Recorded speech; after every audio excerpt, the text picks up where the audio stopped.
It's wild. It's absolutely wild. And you won't experience it unless you do this yourself. I'm gonna have the video of how much I paid for everything coming up soon, and you don't want to miss that video. All right, what's going on, KID family? Welcome back to the channel. Long overdue video. We are finally making the turbo build cost breakdown video. I got all the parts listed, all the prices listed, how much I paid out of my own pocket, and throw down some numbers right now in the comment sections before I make this video, because I'm curious to see what you think I spent for this turbo kit. So stay tuned and let's go over some of these prices.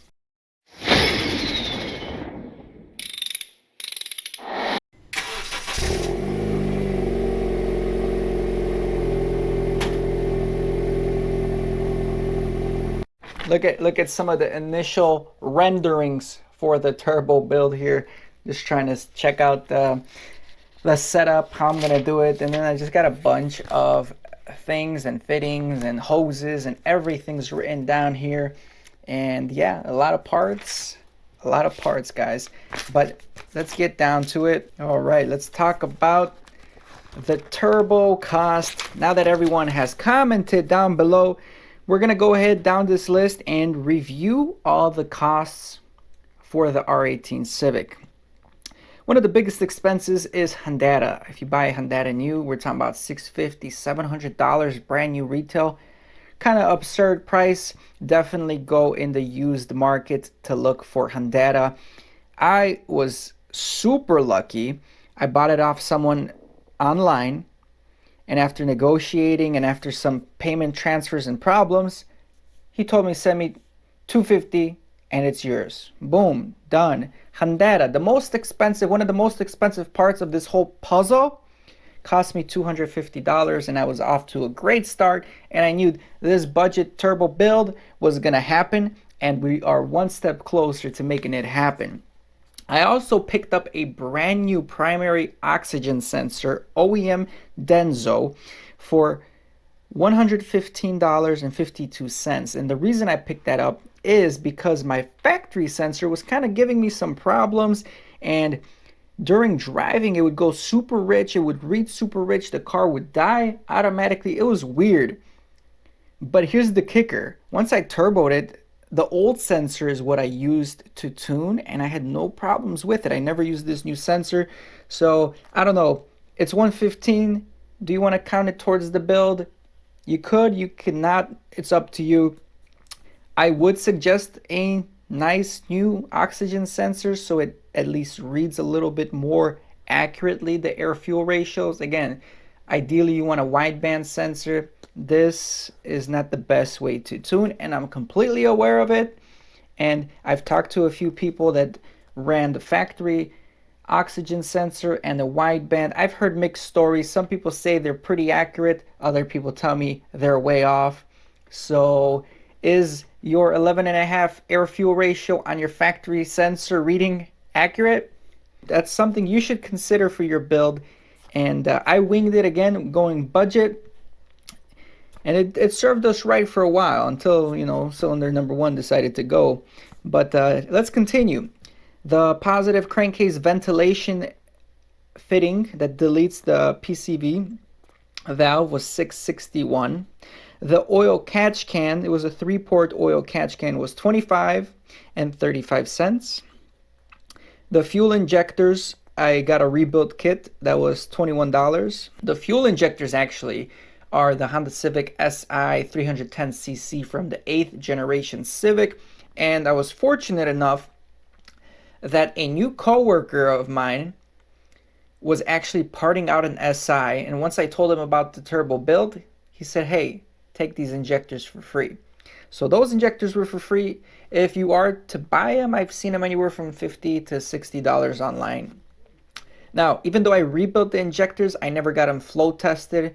It's probably a good idea to get them flow tested, but they seem to work okay. I've ran them naturally aspirated for some time before we went turbo, and all the data and the car drove fine. So I was pretty sure they are working pretty dang good. The transmission cooler, as you guys know, sadly, this car is an automatic transmission. That's what I've been driving as a daily driver. So, again, I know it sucks. I wish it was manual, but we're working with what we have, and it was a great experience overall turbocharging the vehicle. I have so much more knowledge now on how everything works, and I'm grateful. Yeah, there's going to be shit talkers that it's automatic. I get it, but hey, uh, I don't really care. It was awesome. I enjoyed the time with the car. So the Transcooler 2188.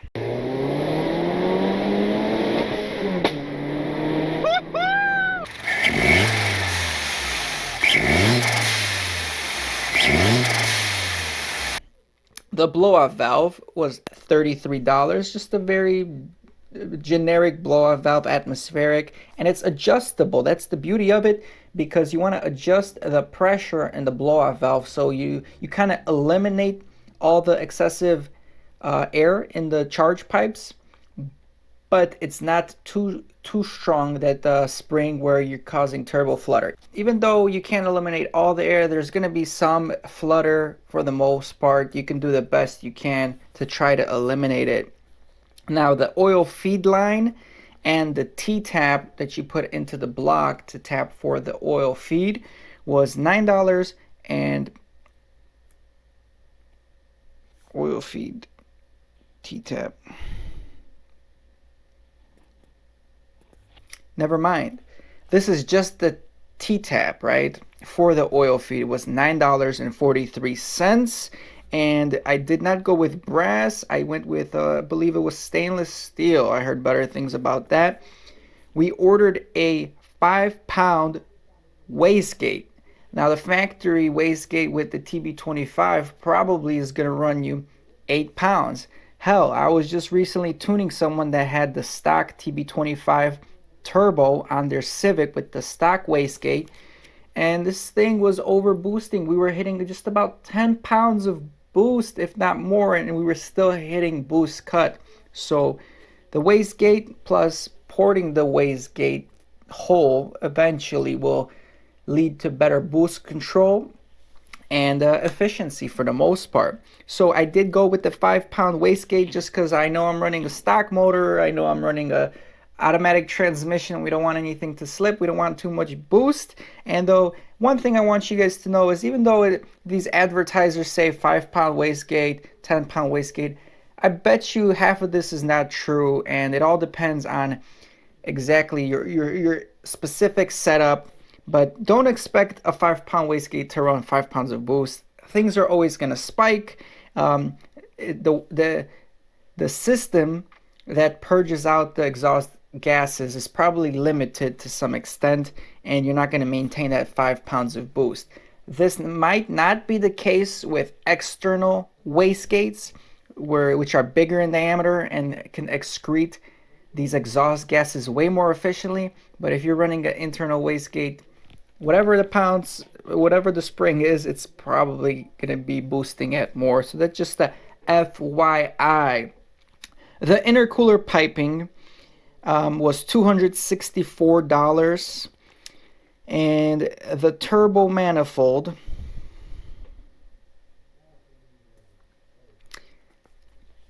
sorry guys, the intercooler piping and the turbo manifold together was $264. The TB25 turbo alone was $248, and I'm rounding here to the nearest dollar. Then we bought a rubber PCV hose, 6 feet worth of hose, for $32. Our turbo drain line, which is 3/4 of an inch in size. You want a big hose for your drain to drain efficiently and not back up in your drain. You don't want any kinks. You want this thing to drain efficiently, because if you got backing up in the drain or kinks in the drain, it's gonna blow your turbo seals and you're gonna be smoking really bad. So I suggest 3/4 inch drain for sure. Don't go any smaller. The oil feed, I am running a 3AN line. A lot of guys are running 4, and I'll tell you, 4AN lines are way easier to find and spot online and purchase for a better price. But I've heard they flow too much oil. Sometimes you need restrictors. A lot of Honda guys were insisting run a 3AN line on a journal bearing turbo, which again, our turbo is a journal bearing. They require more oil, but 3AN was good. And again, it worked. It worked pretty good. So that was $36. Now, we did buy a drain bung that we had to tap into the oil pan. We actually bought a I'm sorry, the Mamba drain bung was the fitting you put on the turbo to put the hose in, the drain hose. And that itself was $17 right over here. And you want to make sure when you buy these turbo drain fittings that you measure the spacing on where the bolts go. And some of those drain fittings are adjustable, others are just a direct bolt on. So you got to make sure the turbo you're using is compatible with that fitting for the drain. Otherwise, either you're going to have to drill your own holes or get the ones with adjustable mounts where you can install it and wiggle it around to make it work. 3/4 of an inch oil pan drain fitting that goes into the oil pan that we had to T-tap was $23. The 3AN to 12 by 1.5 fitting for the feed. So there was a brake, it's pretty much like a brake line fitting to go into the turbo, that was $11. Blow-off valve hoses that were 1/4 of an inch were $10. Then we had to buy a couple of silicone couplers for the blow-off valve by the intercooler, and those were 2.5 inch from the intercooler core to 2-inch piping for the intercooler charge pipes. That was $35.26. We also had to buy a copper crush washer kit in order to install that in the fitting, and we actually had to get the tap for the oil pan and the proper drill. All that was about $51. There was some plumbing tape, yellow plumber's tape that is meant to be used with oil. That was $7.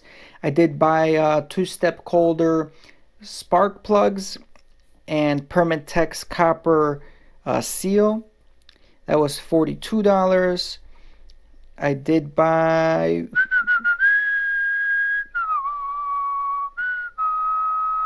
the turbo is oil cooled and water cooled, and after some time we decided to water cool it, so we bought the appropriate water line kit for it. That was about $28. We installed a intake and a filter. The filter cone was $15. O'Reilly's cap and Home Depot. I don't know what this $32 charge is right now, but we'll get back to that. The intercooler was actually sponsored by Max Peeting Rods, but that is $70 if you're buying it yourself. And man, is this all? The water hoses for the turbo water lines were $28. And then I got a oxygen sensor defouler in order to pass emissions. That was $20. And that's really all I have over here as far as the parts. I'm sure as time went on I put more small parts in, but this is the whole initial build breakdown of how 95% of the parts will cost you.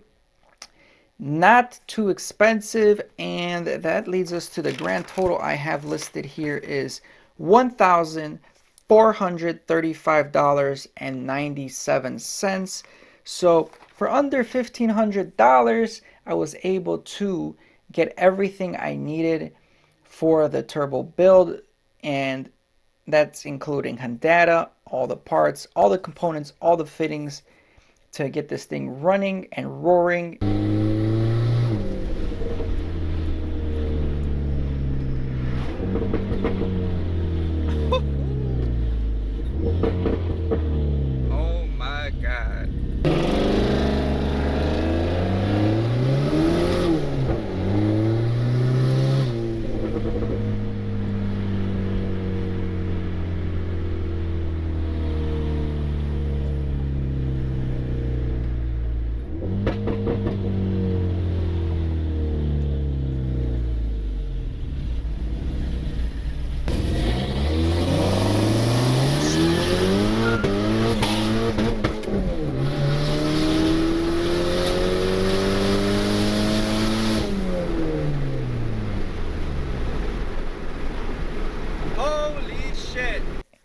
Obviously, you're gonna have to learn how to tune, or you can pay an additional cost for a tuner. Tuning e-tunes are anywhere from $200 to $400 when I was searching for tunes. Again, to make this a budget build and do it the most affordable way, reliably, I learned how to tune myself, and that included many countless hours on YouTube watching people do it, many countless hours downloading Handata software and going through the motions, looking at other people's logs, trying to analyze it and make sense of it. And I spent a ton of time on Handata instruction book online going through what everything meant, the settings and stuff like that. And over time, I was able to make sense of it, and I tuned it naturally aspirated. And then once I got it turbocharged, using a nice base map that comes built in Hyundai, I was able to tune off of that, and the car ran great. We were running for about 8,000 miles before the engine blew, unfortunately, and we bent a rod on cylinder number one. But the car ran great, and I enjoyed every minute of that car while it was turbocharged. Awesome sleeper, no regrets. Was it fast? Probably not as fast as people think it is, but it definitely had a lot more torque on the low end. Um, and yeah, it was a very enjoyable time.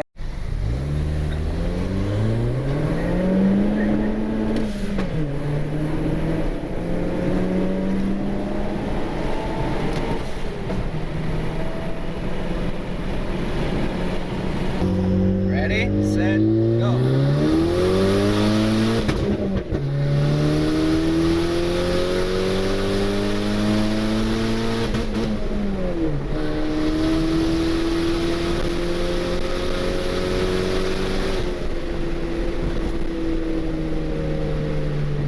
So if you guys are interested in turbocharging an 8th gen Civic, expect to pay somewhere in this ballpark. If you plan ahead, if you buy all the parts ahead of time, don't rush. Look for sales. Shop Black Friday, shop on Christmas, Cyber Monday.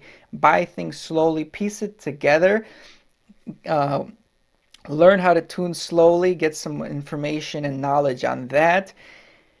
Yeah, you guys can possibly do this for around $1,500. The biggest expenses, again, as far as I remember, was Honda and fuel injectors. When I was looking at fuel injectors for the 410cc from the Acura RDX OEM, I think they were running about $280 to $300. So between a Honda and those injectors, that itself retail would have been close to like $1,000, which really would have set me back. But by getting lucky with Honda and getting free fuel injectors and everything else, I managed to do it. So super budget price for having the time of your life. And hopefully this gives you guys some hope, right? A lot of people were commenting, man, this guy spent so much money on these cars and he could have had an SI and he could have done this and that. Absolutely not, right? Like once we break down the figures and the cost, I'm not going to get an SI for adding $1,500 and a stock SI. Granted, they're nice, quick cars and well built. They're not turbocharged, and having a turbocharged car with all the euphoria of blow-off valve sounds and spool and exhaust and backfire, that you can't compare it, right? So I chose being slower, but having the euphoria of a turbocharged vehicle versus, paying more for an SI and being stock and just like everyone else, right? We're a turbocharged Civic R18 in the Midwest. Many people do not care to go this route because, again, it's not worth it, right? People say it costs too much, the engines are weak.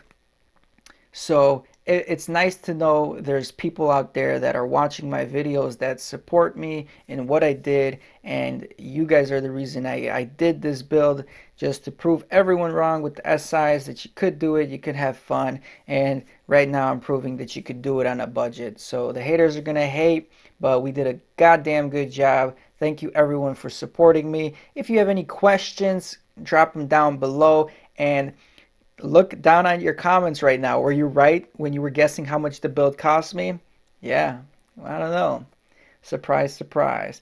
Thanks for watching, guys. Follow me on Instagram. I post a lot there, and I'm probably gonna have another video coming out soon on how much money I made by posting these Turbo Civic R18 videos. Was I able to repay myself this $1,500 from making content on YouTube?